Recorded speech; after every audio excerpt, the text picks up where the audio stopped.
Walang sigla ba ang inyong mga alagang manok? Maputla ang mukha, mahina kumain, mahirap matunawan, hingalin at lambutin o nanlulumpo?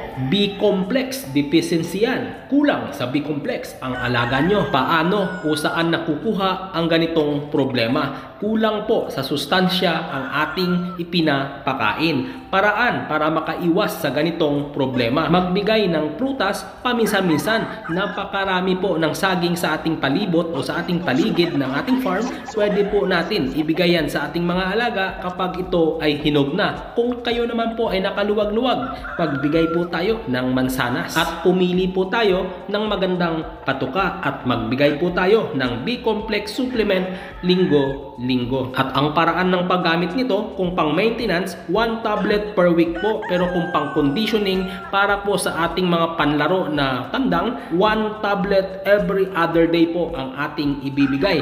Dahil ang Vitamin Pro 357, buhay ang dugo ng inyong mga alagang manok, dahil mayroon po itong blood enhancer, immunity enhancer, energy enhancer, anti-stress enhancer at digestion enhancer. Napakaganda po ng vitamina na ito dahil full package na po ito. Nandito na po lahat sa iisang gamot lang ang vitamina na kailangan po ng ating mga alagang manok.